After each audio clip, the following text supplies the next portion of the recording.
dias, visão geral. A Escritura usa a expressão últimos dias para descrever o período final da existência da Terra. No Velho Testamento, os profetas retrataram os últimos dias como o tempo no qual o Messias chegaria. Isaías 2, versículos 2 é um versículo profético que aponta para um futuro de paz e justiça sob o reinado de Deus. O texto diz: "E nos últimos dias, o monte do templo do Senhor será estabelecido como o principal entre os montes, será exaltado acima das colinas, e todas as nações correrão para ele." Miqueias 4, versículos 1 é muito semelhante a Isaías 2, versículos 2 e aborda uma visão profética do futuro reino de Deus. O versículo diz: "E nos últimos dias, o monte do templo do Senhor será estabelecido como o principal entre os montes, será exaltado acima das colinas, e os povos correrão para ele." Os escritores do Novo Testamento de fato se viam como testemunhas que estavam assistindo o desdobramento dos últimos dias. Pedro, por exemplo, explica no seu famoso discurso de Pentecostes que o derramamento de Espírito Santo enchia as palavras de Joel. Joel 2, versículos 28 "Acontecerá depois que derramarei o meu espírito sobre toda a carne, ou vossos filhos e vossas filhas profetizarão, os vossos anciãos terão sonhos, os vossos mancebos terão visões, e também sobre os servos e sobre as servas naqueles dias derramarei o meu espírito." Semelhantemente, o autor da carta aos Hebreus declara: "Havendo Deus antigamente falado muitas vezes, e de muitas maneiras, aos pais, pelos profetas, nestes últimos dias a nós nos falou pelo Filho, a quem constituiu herdeiro de todas as coisas, e por quem fez também o mundo." Hebreus 1, versículos 1 a 2 é uma introdução poderosa que destaca como Deus revelou sua vontade à humanidade em diferentes momentos da história, culminando na revelação em seu Filho, Jesus Cristo. O texto diz: "Há muito tempo Deus falou muitas vezes e de várias maneiras aos nossos antepassados por meio dos profetas, mas nestes últimos dias falou-nos por meio do Filho, a quem designou herdeiros de todas as coisas e por meio de quem também fez o universo." Os últimos dias na Escritura. A Escritura ensina que o último dia, o dia do julgamento, concluirá ao final dos tempos. No Velho Testamento, esse momento mencionado como o dia do Senhor. Geralmente é descrito como um dia horroroso de ira contra os que não se arrependeram. No entanto, para os fiéis será um dia de salvação e vingança. Jeremias e Isaías, por exemplo, previram que durante o dia do Senhor, Deus faria guerra contra todas as nações, mas estabeleceria o seu governo na cidade eterna de Sião. Isaías 4, versículos 2 é uma passagem profética que aponta para um tempo de restauração e redenção, onde o povo de Deus experimentará uma renovação espiritual e material. O versículo diz: "Naquele dia, o renovo do Senhor será belo e glorioso, e o fruto da terra será o orgulho e a glória dos sobreviventes de Israel." Isaías 11, versículos 10 é um versículo profético que aponta para a vinda do Messias e o alcance universal de sua obra de redenção. O texto diz: "Naquele dia, a raiz de Jessé será como uma bandeira para os povos, ou as nações buscarão a sua morada, e o lugar de descanso será glorioso." Jeremias 50, versículos 3 a 32, um trecho que contém profecias contra a Babilônia, anunciando seu julgamento e destruição devido à sua arrogância e injustiça. Versículos 3 a 7, profecia de invasão e desolação de Babilônia. Uma nação poderosa do norte seria enviada por Deus para devastar a Babilônia. A cidade seria deserta, sem habitantes, como tolerância por sua arrogância e pecado. Contexto espiritual: Deus condena a Babilônia por ter sido instrumento de opressão e julgamento contra Israel, mas agora se tornaria objeto de sua ira. Joel 2, versículos 1 a 3 é um chamado de alerta e uma descrição de um julgamento iminente, frequentemente entendido como no dia do Senhor. O texto diz, Joel 2, versículos 1 a 3, "Toquem a trombeta em Sião, considere o alarme no meu santo monte. Tremam todos os habitantes da terra, pois o dia do Senhor está chegando. Está perto." 2. Dia de trevas e de luto, dia de nuvens e de escuridão como a luz do amanhecer que se espalha pelos montes, vem um exército grande e poderoso. Antes se viu, nem jamais se verá nas gerações. 3. Diante deles o fogo devora, atrás deles arde uma chama. Diante deles a terra é como o jardim do Éden, atrás deles, um deserto nada arrasado. Explicação e contexto. 1. Versículo 1. O toque da trombeta, toquem a trombeta em Sião. A trombeta, shofar, era usada para alertar o povo corre perigo iminente, especialmente invasões ou desastres. O alarme é dado no Santo Monte, em Sião, o centro espiritual de Israel, sublinhando a gravidade da situação. O dia do Senhor está chegando. Esse termo frequentemente refere-se a um tempo de julgamento divino, trazendo tanto relatos quanto redenção. Joel 3, versículos 9 a 16 é uma profecia poderosa que descreve a convocação das nações para o julgamento no Vale de Josafá, também conhecido como o Dia do Senhor.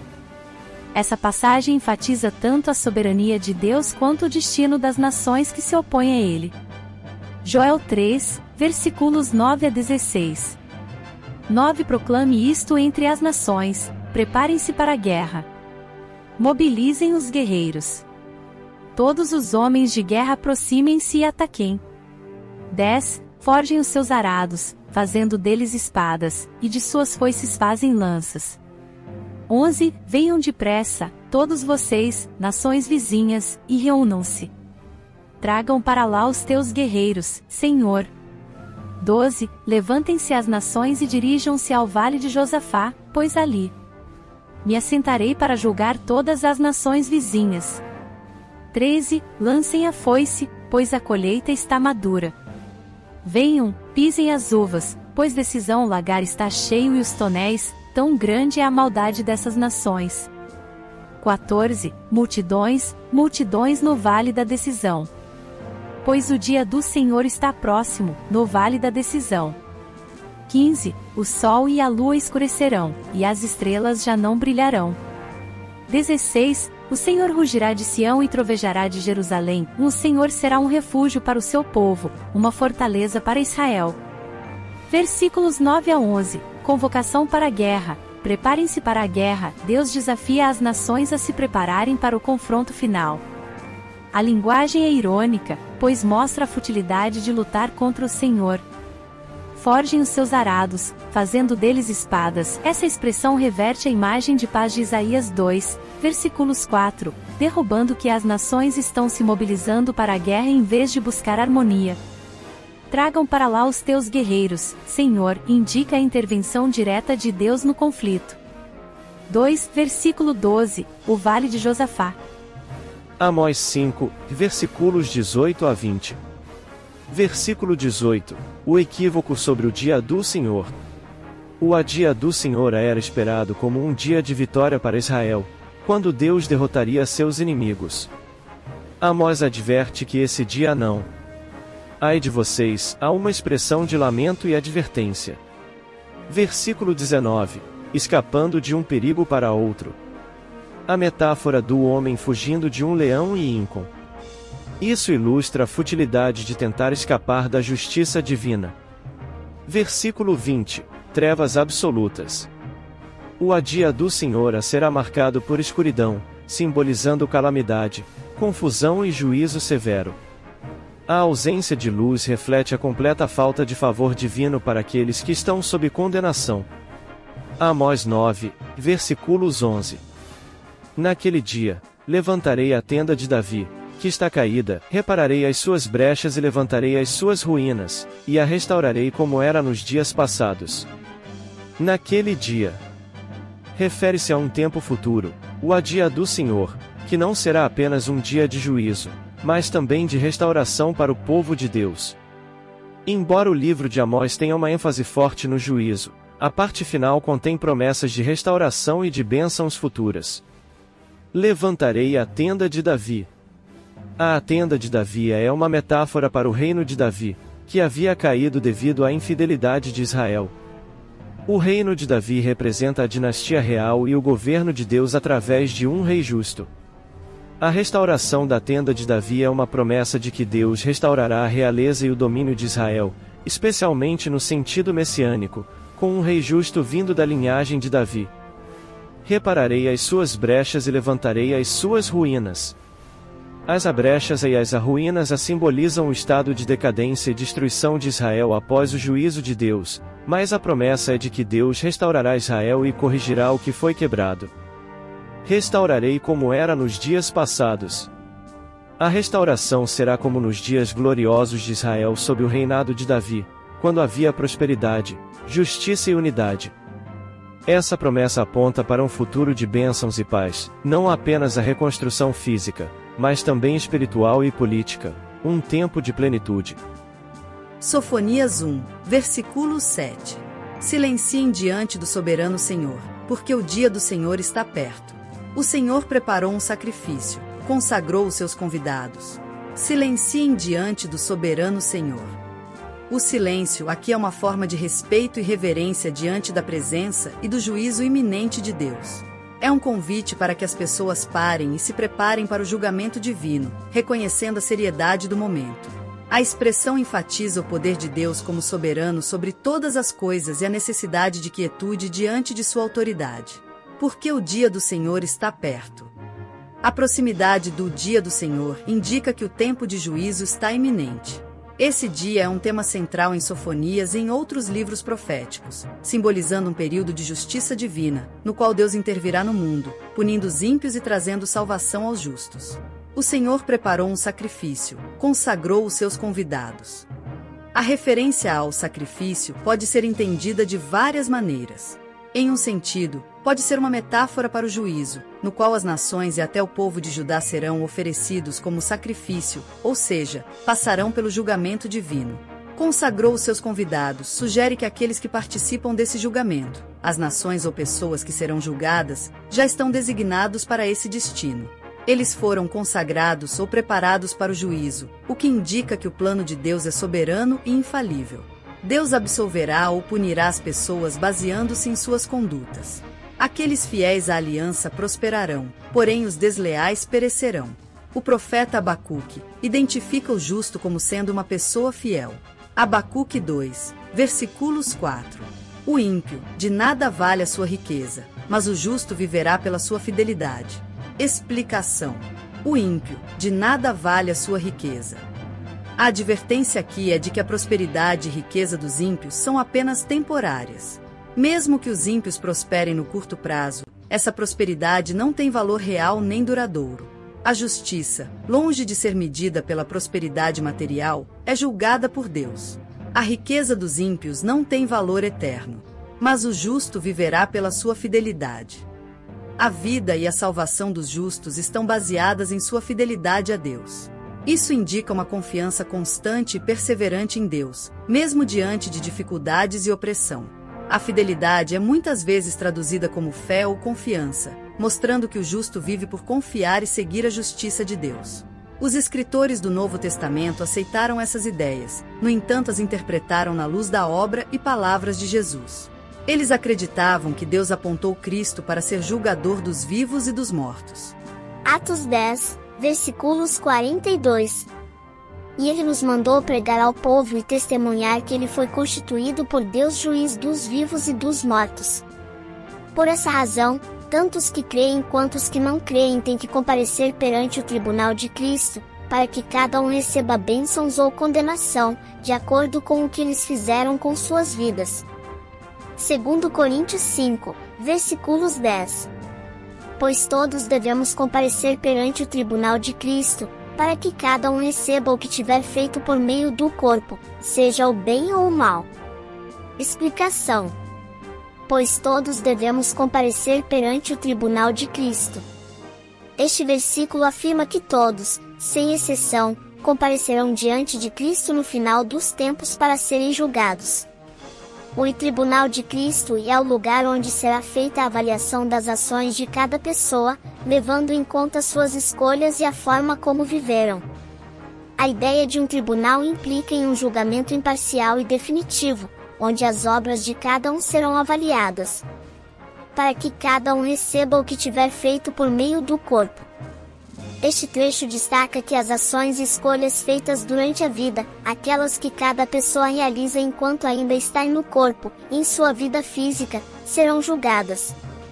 O que é feito por meio do corpo e refere-se a todos os comportamentos, atitudes e decisões que têm impacto direto na vida de cada pessoa, seja o bem ou o mal. O julgamento será justo e baseado tanto nas boas ações quanto nas más ações. Nenhuma boa ação será esquecida, e nenhum pecado será ignorado. A avaliação será completa e justa, levando em conta todas as atitudes, palavras e comportamentos. Romanos 14, versículos 10. Por que você julga o seu irmão? E por que você o despreza? Pois todos nós compareceremos diante do tribunal de Deus. Explicação: por que você julga o seu irmão? Paulo questiona os cristãos sobre o hábito de julgar os outros, especialmente em questões que não são essenciais à salvação. O julgamento aqui se refere a criticar ou condenar as escolhas pessoais de um irmão em Cristo, como a maneira de observar certos costumes ou práticas religiosas. E por que você o despreza? Além do julgamento, Paulo também alerta contra o desprezo, que é uma atitude de desvalorização do outro. O desprezo pode se manifestar quando alguém se considera superior por suas próprias práticas ou convicções, negligenciando a liberdade que Cristo oferece. Essas atitudes de julgamento e desprezo são incompatíveis com o amor cristão, que busca edificar e respeitar as diferenças dentro da comunidade.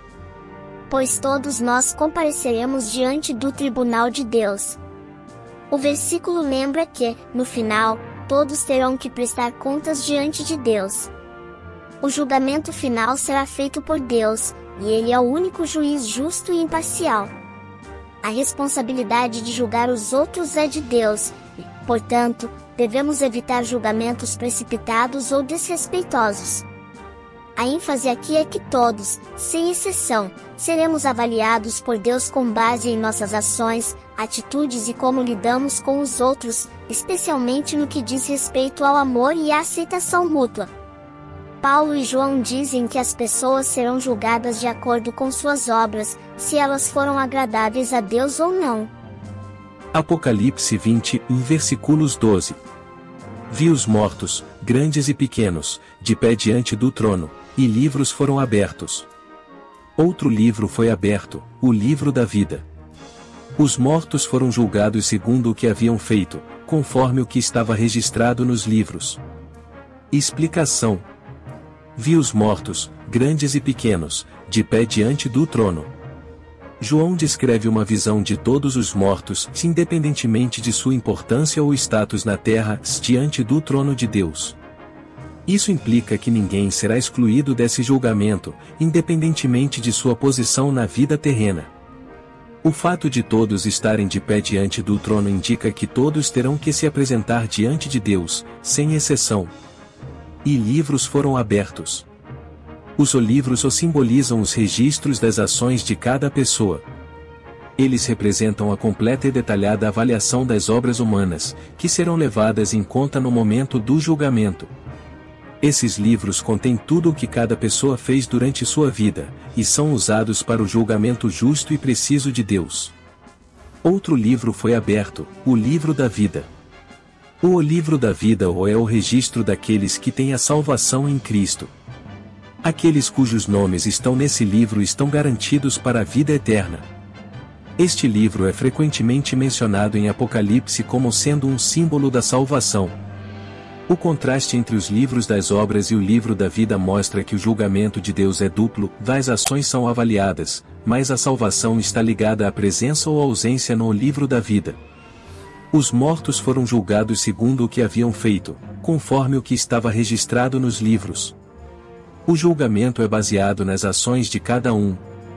Aqueles cujas obras são boas, evidenciando uma vida de fé e justiça, estão registrados no livro da vida.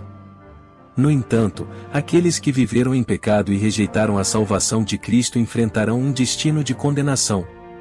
O julgamento é justo e perfeito, pois Deus tem conhecimento total e absoluto de todas as ações humanas. Esse ensinamento não contradiz, no entanto, a noção de graça. É verdade que ninguém chegou ao padrão perfeito de Deus. Todos pecaram e merecem ser castigados.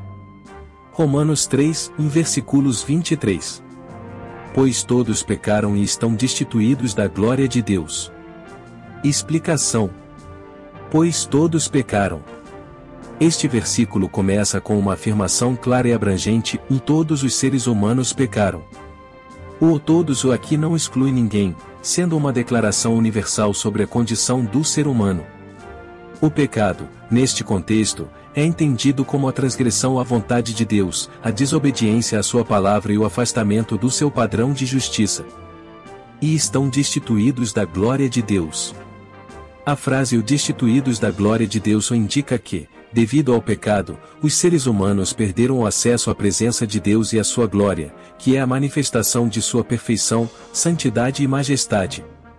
O pecado resulta em separação de Deus, tornando impossível para o ser humano viver em plena comunhão com Ele sem a intervenção de Deus por meio de Cristo. A nossa culpa é inegável, mas podemos escapar da ira do último julgamento. Os nossos meios de resgate são a morte e a ressurreição de Cristo, pois o ato de Jesus leva a absolvição e a vida para todas as pessoas. Romanos 5, versículos 18. Assim como uma só transgressão resultou na condenação de todos os homens, assim também uma só retidão resultou na justificação que traz vida para todos os homens. Explicação. Assim como uma só transgressão resultou na condenação de todos os homens. A uma só transgressão refere-se ao pecado de Adão no Jardim do Éden, de Gênesis 3. Por causa desse pecado, a humanidade inteira foi afetada, pois o pecado entrou no mundo e com ele a morte, o que trouxe condenação a todos os seres humanos. Essa condenação não é individual, mas coletiva. Todos os seres humanos nasceram em pecado, e a consequência do pecado de Adão se estendeu a todos os seus descendentes, resultando em separação de Deus e morte espiritual. Assim também uma só retidão resultou na justificação que traz vida para todos os homens. A uma só retidão se refere à obediência de Jesus Cristo. Através de sua vida perfeita e sua morte na cruz, ele cumpriu a justiça de Deus e trouxe a justificação para aqueles que creem nele. A justificação é a declaração de Deus de que alguém é justo diante dele, não por suas próprias obras, mas por meio da fé em Cristo. Cristo, em sua obediência, trouxe a possibilidade de vida eterna para todos os que o aceitarem como Senhor e Salvador. Aqueles que confiam no Senhor não são condenados. João 3, versículos 16 a 18. 16 Porque Deus amou o mundo de tal maneira que deu o seu Filho unigênito, para que todo aquele que nele crer não pereça, mas tenha vida eterna. 17 Pois Deus enviou o seu Filho ao mundo, não para condenar o mundo, mas para salvá-lo.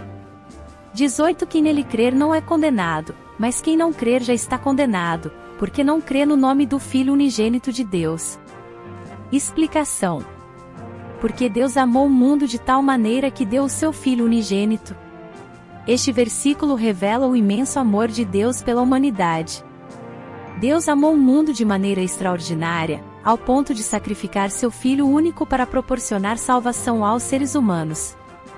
Filho unigênito refere-se a Jesus, o único Filho de Deus, que se fez carne e veio ao mundo para oferecer a redenção. Para que todo aquele que nele crer não pereça, mas tenha vida eterna. O propósito de Deus ao enviar Jesus foi oferecer a oportunidade de vida eterna a todos os que crerem nele. A vida eterna não se refere apenas à continuidade da vida após a morte, mas a uma vida em comunhão com Deus, começando no presente. Perecer implica em separação de Deus, ou seja, a condenação eterna.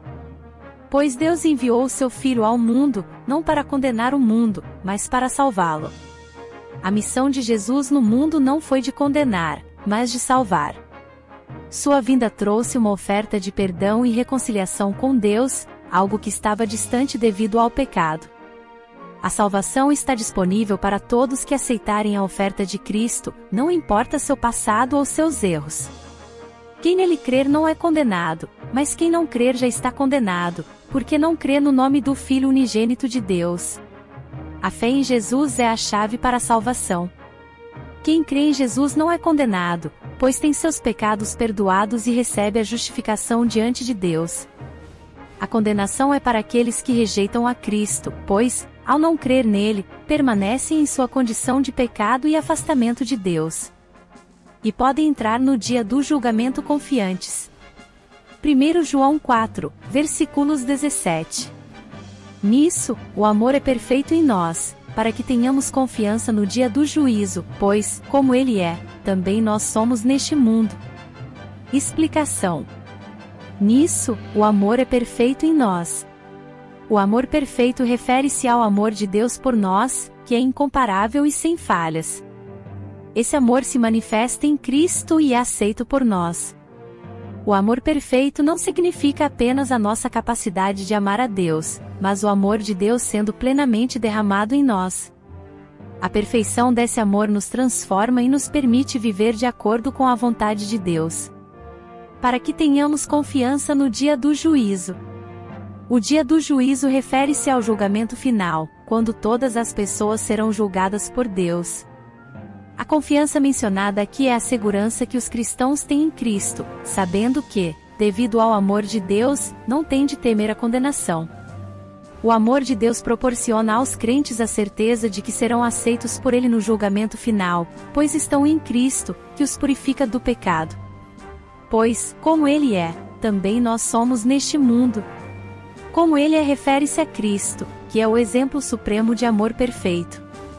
A transformação que ocorre no cristão, por meio do amor de Deus, leva a pessoa a refletir as características de Cristo neste mundo, ou seja, o cristão começa a viver de maneira semelhante a Cristo. Isso implica que, assim como Cristo viveu com amor, justiça e pureza, o cristão também é chamado a viver de acordo com esses mesmos princípios, permitindo que o amor de Deus se manifeste em sua vida. Pois seus nomes estão escritos no livro da vida do Cordeiro. Apocalipse 21, versículos 27. Nela nunca entrará coisa impura, nem os que praticam abominação ou mentira, mas somente os que estão inscritos no livro da vida do Cordeiro. Explicação. Nela nunca entrará coisa impura. Nela se refere à Nova Jerusalém, a cidade celestial que Deus preparou para os seus, onde Ele habitará com seu povo. Este versículo enfatiza a santidade e a pureza de Deus e de sua morada. Nada impuro ou contaminado pode entrar nessa cidade, pois ela reflete a perfeição divina. A pureza é um tema constante na Bíblia, onde é ressaltado que Deus é santo e, portanto, sua morada também deve ser santa. Nem os que praticam abominação ou mentira. As abominações referem-se a ações e comportamentos que são profundamente ofensivos a Deus, como idolatria, injustiça e desonestidade moral. Já a mentira se refere a qualquer forma de engano e falsidade. Esses pecados representam uma quebra da justiça e da verdade que caracterizam a natureza de Deus. No contexto de Apocalipse, a destruição dessas práticas é parte do julgamento final, e, portanto, elas não têm lugar na Nova Jerusalém. Mas somente os que estão inscritos no livro da vida do Cordeiro. O livro da vida é um conceito encontrado em várias passagens de Apocalipse, simbolizando os que foram salvos e têm direito à vida eterna com Deus. O Cordeiro é uma referência a Jesus Cristo, que, por sua morte na cruz, garante a salvação àqueles que creem nele. Somente aqueles cujos nomes estão registrados neste livro, ou seja, aqueles que aceitam a Cristo como Senhor e Salvador, entrarão na Nova Jerusalém e desfrutarão da presença de Deus.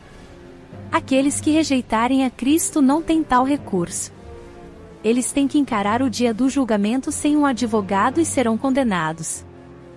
O significado dos últimos dias são o prelúdio do julgamento final dos que não creem e a preparação para o amanhecer da glória eterna para os que creem. Para os fiéis seguidores de Cristo, esses são dias de alegria e bênção enquanto a Igreja espera a redenção. Também são dias de julgamento e aflição para a Igreja de Cristo. Mas Deus nos deu a segurança de seu Espírito nos nossos corações. E uma amostra do banquete completo, um sinal que promete pagamento integral. Romanos 8, versículos 23.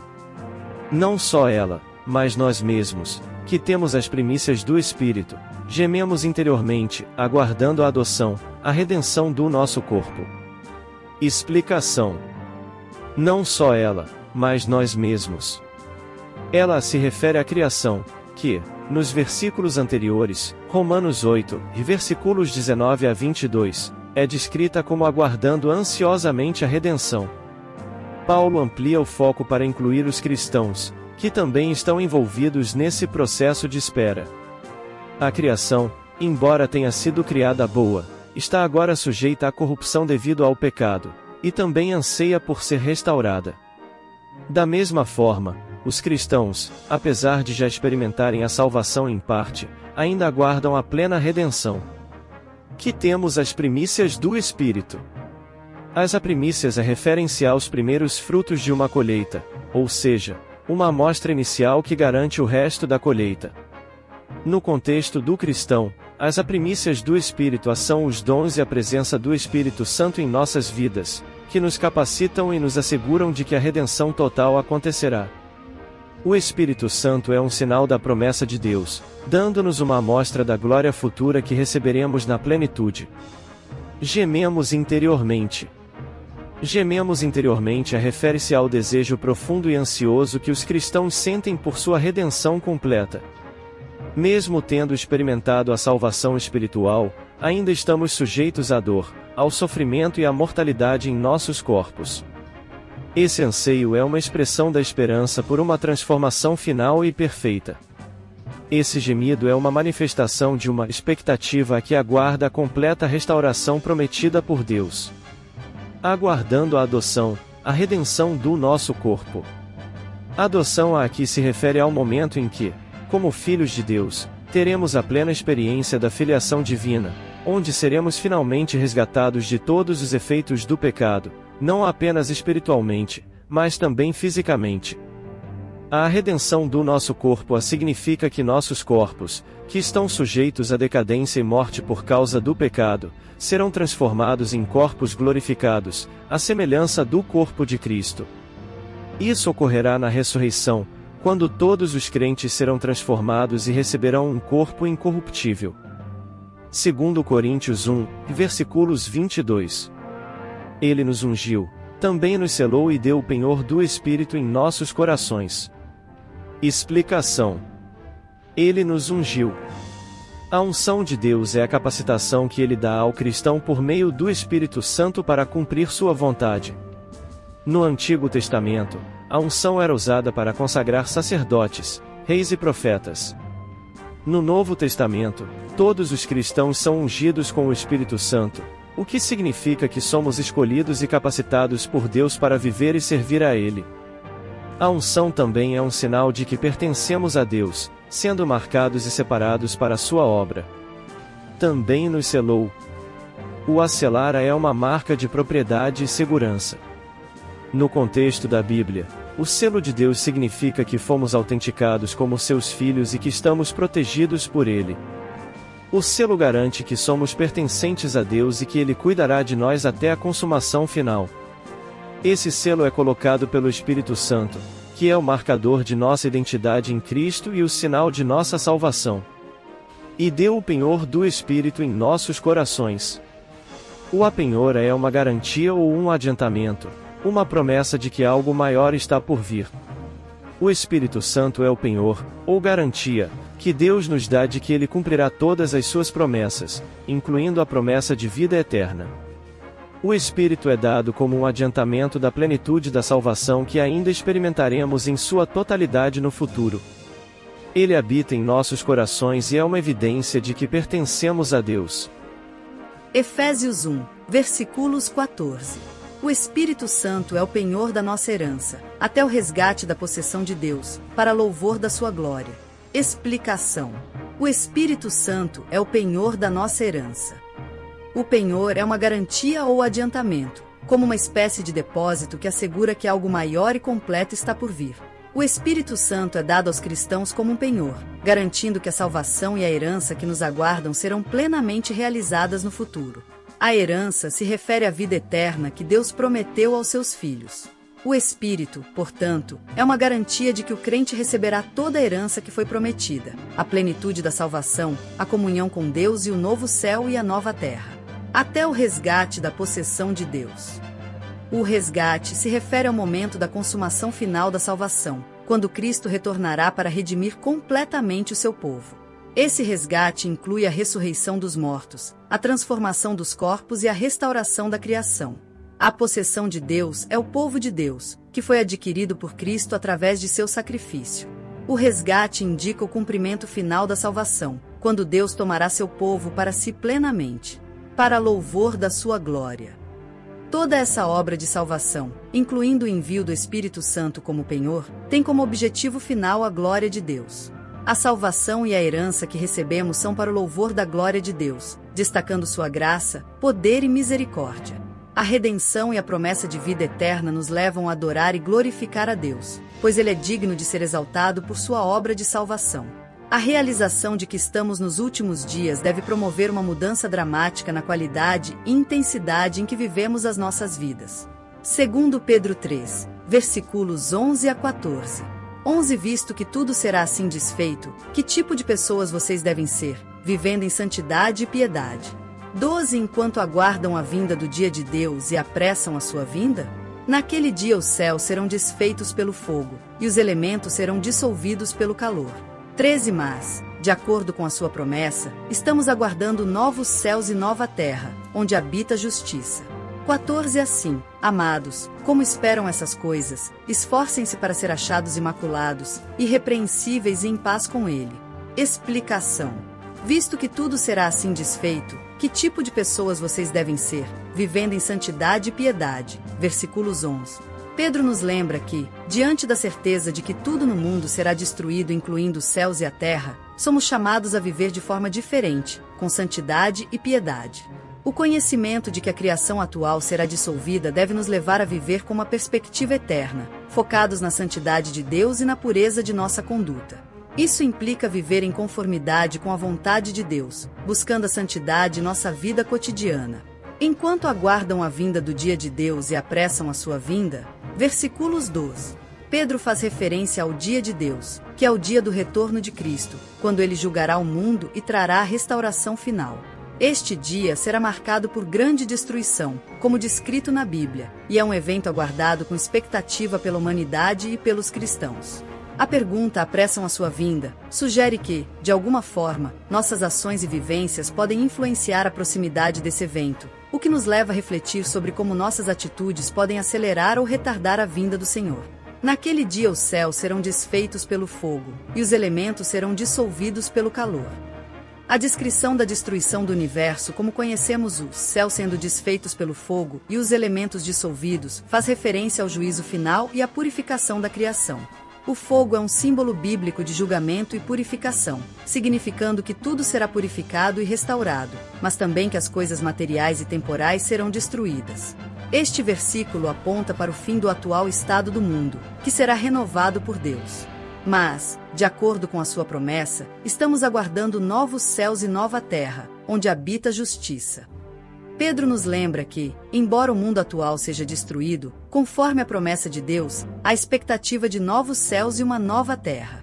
Esta nova criação será um lugar onde a justiça reinará, livre de pecado, sofrimento e corrupção.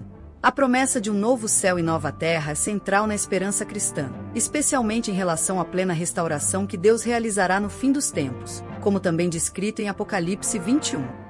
Assim, amados, como esperam essas coisas, esforcem-se para ser achados imaculados, irrepreensíveis e em paz com Ele. Pedro faz um apelo prático para que os cristãos, ao aguardarem esse futuro glorioso, se esforcem para viver de acordo com os padrões de Deus. Ser imaculados e irrepreensíveis significa viver uma vida pura e sem culpa diante de Deus, enquanto em paz com Ele implica estar em uma relação de reconciliação com Deus por meio de Cristo. A expectativa do retorno de Cristo deve nos motivar a viver de maneira fiel e santificada, não sendo influenciados pelas coisas temporais e corruptíveis do mundo, mas focando na eternidade. Enquanto isso, temos que nos confortar nas palavras de Paulo que dizem que o sofrimento desses últimos dias não são dignos de serem comparados com a glória que nos será revelada. Romanos 8, versículos 18. Considero que os nossos sofrimentos atuais não podem ser comparados com a glória que em nós será revelada. Explicação. Considero que os nossos sofrimentos atuais. Paulo começa com uma reflexão pessoal sobre os sofrimentos atuais. Esses sofrimentos podem incluir tanto as dificuldades físicas e emocionais que enfrentamos no dia a dia, quanto as aflições que resultam da perseguição por causa da fé. No contexto de Romanos 8, ele fala das aflições do cristão que vive em um mundo caído, marcado pelo pecado e pela morte. O sofrimento é uma realidade para todos os seres humanos, e os cristãos não estão imunes a ele. No entanto, Paulo nos orienta a olhar para o sofrimento de uma maneira diferente, considerando dentro de um quadro mais amplo da redenção. Não podem ser comparados. Paulo faz uma comparação entre o sofrimento presente e a glória futura. Ele nos ensina que, por mais intensos que sejam os nossos sofrimentos, eles são temporários e não podem ser sequer comparados com a glória que está por vir. Isso nos mostra que, no grande esquema da eternidade, o sofrimento é pequeno e passageiro, enquanto a glória que nos aguarda é eterna e incomparável. Com a glória que em nós será revelada. A glória aqui se refere à glorificação futura dos cristãos, quando Cristo retornar e transformar nossos corpos mortais em corpos imortais e glorificados. Essa glória também inclui a plena realização da salvação, a perfeita comunhão com Deus e a restauração da criação. A glória será revelada em nós, o que significa que, no final, seremos manifestados como filhos de Deus, compartilhando da sua natureza gloriosa. Essa revelação é uma referência ao momento em que veremos Deus face a face e experimentaremos a plenitude da sua presença.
Não esqueça de se inscrever em nosso canal e ativar as notificações.